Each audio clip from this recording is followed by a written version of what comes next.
പക്ഷേ NV ബാലകൃഷ്ണൻ ഇപ്പോൾ നോക്കൂ, കഴിഞ്ഞ കുറേ കാലമായി വടക്കേ മലബാറിലെ രാഷ്ട്രീയ കൊലപാതകങ്ങളിൽ കുറവ് വന്നിട്ടുണ്ട്, രാഷ്ട്രീയ സംഘർഷങ്ങളിലും കുറവ് വന്നിട്ടുണ്ട്.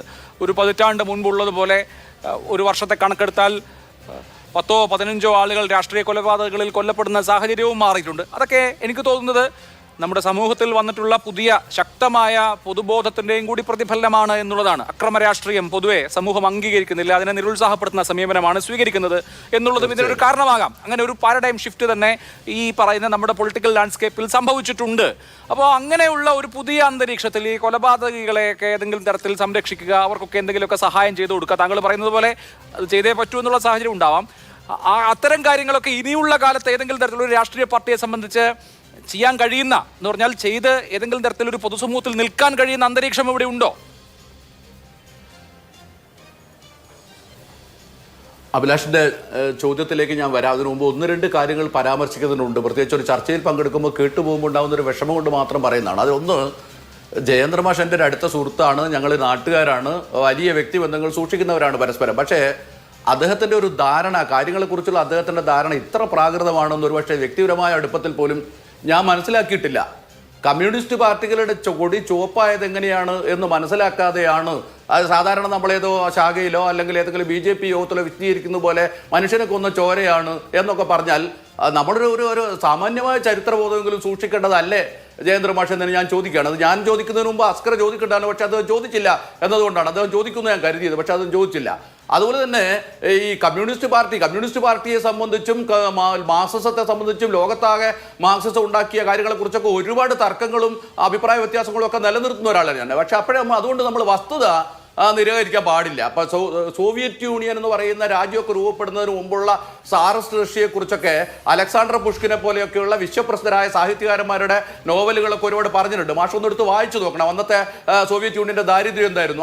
ആ സോവിയറ്റ് യൂണിയനെ ആളുകൾ പട്ടിണി കിടക്കാത്ത ഒരു നാടൊക്കെ ആക്കി മാറ്റുന്നത് കമ്മ്യൂണിസ്റ്റ് പാർട്ടിക്ക് ഒരുപാട് പങ്ക് വഹിച്ചിട്ടുണ്ട്. അത് മാത്രമല്ല അവരുടെ മനുഷ്യാവകാശവുമായി ബന്ധപ്പെട്ട് മറ്റൊരുപാട് പ്രശ്നങ്ങളൊക്കെ വേറെ ചർച്ച ചെയ്യേണ്ടതുണ്ട്. അതിനൊന്നും സമയമില്ലാത്തതുകൊണ്ട് ഞാൻ പറഞ്ഞത് നമ്മളെപ്പോഴും ഒരു കാര്യത്തെ സമീപിക്കുമ്പോൾ അതിന് ശരിയായ തലത്തിൽ നിന്നാണ് സമീപിക്കേണ്ടത്. അല്ലാതെ അതിനോട് ഒരു വളരെ പ്രാകൃതമായ നിലയിൽ ഒരു പ്രശ്നത്തെ സമീപിക്കുന്നത് ശരിയല്ല എന്ന് ഒന്ന് സൂചിപ്പിച്ചു പോകേണ്ടത് അത്യാവശ്യമാണെന്ന് തോന്നിയതുകൊണ്ട് ഞാനതിവിടെ സൂചിപ്പിക്കുന്നു മാത്രം. സമയമില്ലാത്തതുകൊണ്ട് മറ്റു വിശദാംശങ്ങളിലേക്ക് ഞാൻ പോകുന്നില്ല. പിന്നെ അസ്ഗർ ചൂണ്ടിക്കാണിച്ച കുറച്ച് കാര്യങ്ങളാണ്.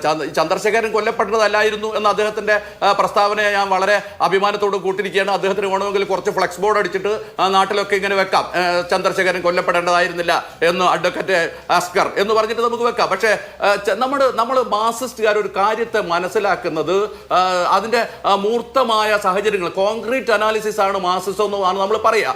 അങ്ങനെ വരുമ്പോൾ ഈ ചന്ദ്രശേഖരന്റെ കൊലപാതകം, അത് ഉണ്ടാക്കിയത്, അതിനെ തുടർന്ന് നടത്തിയിട്ടുള്ള പ്രവർത്തനം, ഇതൊക്കെ അസ്കർ വക്കീലിന് അറിയാതിരിക്കാൻ ഒരു സാധ്യതയില്ല. അതുകൊണ്ട് ആളുകളെ കബളിപ്പിക്കുന്നതിന് വേണ്ടി നമ്മൾ ഇതുപോലെ പ്രസ്താവന നടത്തിയതുകൊണ്ട് വിശേഷിച്ച് കാര്യമൊന്നുമില്ല. പിന്നെ അദ്ദേഹത്തിന്റെ അമ്മയുടെ മനുഷ്യാവകാശത്തെക്കുറിച്ചാണല്ലോ അദ്ദേഹം സംസാരിച്ചുകൊണ്ടിരിക്കുന്നത്. ഞാൻ അദ്ദേഹത്തോട് ചോദിക്കുന്നത്, അദ്ദേഹം ഒരു വക്കീലാണല്ലോ. സാധാരണഗതിയിൽ ഒരു അമ്മയ്ക്ക് മകനെ കാണണം തോന്നി, അല്ലെങ്കിൽ ജയിലിൽ കിടക്കുന്ന ഒരു മകന് അമ്മയെ കാണേണ്ടതിൻ്റെ അദമ്യമായ ആഗ്രഹമുണ്ട് എന്ന് പറഞ്ഞാൽ അതിന് ഇന്ത്യയിലെ ശിക്ഷാ നിയമത്തിൽ വകുപ്പുണ്ട്.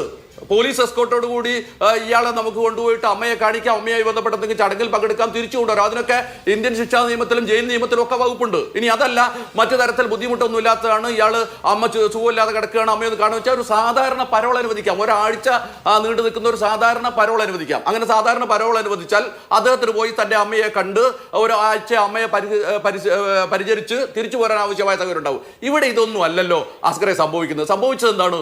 1 മാസത്തേക്ക് പരോൾ. അതൊരു അസാധാരണ നടപടിയാണ്. അത് സാധാരണ ജയിലിൽ കിടക്കുന്ന ആളുകൾക്ക് സാധാരണ കിട്ടാത്ത അസാധാരണമായ ഒരു നടപടിയാണ്. അത്തരമൊരു നടപടി സ്വീകരിക്കുന്നതിനെ അസ്ഗറിനെ പോലെ ഒരാൾ വന്ന് ഇങ്ങനെ സാധൂകരിച്ചാൽ അത് അങ്ങേയറ്റം ബുദ്ധിമുട്ടുണ്ടാക്കുന്നതാണ്. നമ്മളൊരു കാരണവശാലും നമ്മൾ അത്തരത്തിൽ ചെയ്യാൻ പാടില്ല. തനി ഞാൻ അഭിലാഷിൻ്റെ ചോദ്യത്തിലേക്ക് നേരിട്ട് വരികയാണ്. ഒരു സംശയവും വേണ്ട, ആരൊക്കെ എത്രയൊക്കെ ആഗ്രഹിച്ചാൽ അതാണ് നമ്മുടെ രാജ്യത്ത് സംഭവിച്ചുകൊണ്ടിരിക്കുന്നത്. നമ്മുടെ രാജ്യത്ത് ഒരു കാലത്ത് രാഷ്ട്രീയ കൊലപാതകങ്ങളെ ആഹ്ലാദപൂർവ്വം കണ്ടിട്ടുള്ള ആളുകളുണ്ട്. ഞാനൊക്കെ CPM പ്രവർത്തക പ്രവർത്തകന്മാരായിരുന്ന കാലത്ത് നമ്മുടെ വർത്തമാന പത്രങ്ങളിൽ വാർത്ത അച്ചടിച്ചു വന്നുകൊണ്ടിരുന്നത് ഏതാണ്ട് 2 ടീമുകൾ തമ്മിൽ കടിക്കുമ്പോൾ ഗോൾ രേഖപ്പെടുത്തുന്നത് പോലെയാണ്. ഇന്ന് 2 CPM 2 RSS ഇങ്ങനെയാണ് നമ്മുടെ മലയാള പത്രങ്ങളിൽ പോലും വാർത്തകൾ അച്ചടിച്ചുകൊണ്ട് വന്നിരുന്നത്. കാരണം അത്ര സെൻസേഷനായ ആളുകൾ അതിനെ ആസ്വദിച്ചിരുന്നു. പക്ഷെ ഞാനൊന്ന് ചോദിക്കട്ടെ, ഇന്ന് മലയാളത്തിൽ ഏതെങ്കിലും ഒരു പത്രത്തിന് അതുപോലെ ഒരു വാർത്ത കൊടുക്കാൻ പറ്റുമോ? പറ്റില്ല. പറ്റാത്തത് എന്തുകൊണ്ടാണെന്ന് ചോദിച്ചാൽ മനുഷ്യരുടെ ബോധത്തിൽ അതിനനുസരിച്ച് മാറ്റം ഉണ്ടായി വരുന്നുണ്ട്. CPM പോലൊരു രാഷ്ട്രീയ പാർട്ടി എത്ര പ്രാകൃതമായി ഈ കാര്യങ്ങളൊക്കെ തുടരാമെന്ന് ആഗ്രഹിച്ചാലും അവർക്കത് സാധ്യമാവാത്ത രൂപത്തിലുള്ള ജനകീയ വികാരം വളർന്നു വന്നുകൊണ്ടിരിക്കുന്നുണ്ട്. അവരെത്ര ആഗ്രഹിച്ചാലും അവരുടെ കൊലപാതക രാഷ്ട്രീയം മുന്നോട്ട് കൊണ്ടുപോകാൻ അവർക്ക് ഇനി കേരളത്തിൽ എന്നല്ല ഒരിടത്തും സാധിക്കുമെന്ന് ഞാൻ കരുതുന്നില്ല. അങ്ങനെ സാധിക്കില്ല. പക്ഷെ അപ്പോഴും CPM എന്ന് പറയുന്ന ഈ രാഷ്ട്രീയ പാർട്ടി പണ്ട് ചെയ്തു പോയിട്ടുള്ള അരുതായ്മകളുടെ അല്ലെങ്കിൽ ഇത്തരത്തിലുള്ള കൊട്ടേഷൻ സംഘങ്ങളെയൊക്കെ പോറ്റി വളർത്തിക്കൊണ്ട് കേരളത്തിൽ നടത്തിയിട്ടുള്ള എണ്ണമറ്റ കൊലപാതകങ്ങളുടെ അതിഭീകരമായ തടവറയിലാണുള്ളത്. അതിന്റെ നേതാക്കന്മാർക്ക് അവിടുന്ന് രക്ഷപ്പെടുക സാധ്യമല്ല. പി ജയരാജന് കൊടിസുനിയെ ന്യായീകരിക്കാതെ, അതുപോലെ തന്നെ ഇന്നലെ വീട്ടുകൂടലിന് പോയില്ല, ഒരു ഗൃഹപ്രവേശത്തിന് പോയില്ല, പോവാതെ നിൽക്കാൻ പറ്റില്ല. അങ്ങനെ ഒരു രാഷ്ട്രീയ പ്രവർത്തകരായിട്ട് അവർക്ക് നിൽക്കാൻ പറ്റില്ല. അതാണ് പ്രശ്നം. അദ്ദേഹം ആലോചിക്കേണ്ട ഒരു കാര്യമുണ്ട്. അദ്ദേഹം പറയുന്നുണ്ടല്ലോ, എന്താണ് ഈ കേസിൽ പങ്കാളിയായിട്ടുള്ള ആളുകൾ മാത്രമല്ല, അവർക്ക് കുടുംബമുണ്ട്, അവർക്ക് അതുപോലെ അവരെയൊക്കെ സന്ദർശിക്കേണ്ടി വരും. അദ്ദേഹത്തെ അതുപോലെ തന്നെ അസ്കറിനെയൊക്കെ ഞാനൊരു കാര്യം ഓർമ്മപ്പെടുത്തുകയാണ്. ഈ കേരളത്തിലെ കമ്മ്യൂണിസ്റ്റ് പാർട്ടിയുടെ സ്ഥാപക നേതാക്കളിൽ പ്രമുഖനായിരുന്ന ഒരാളാണ് CH കണാരൻ. CH കണാരൻ ആദ്യകാല നേതാക്കളിൽ ഒരാളാണ്.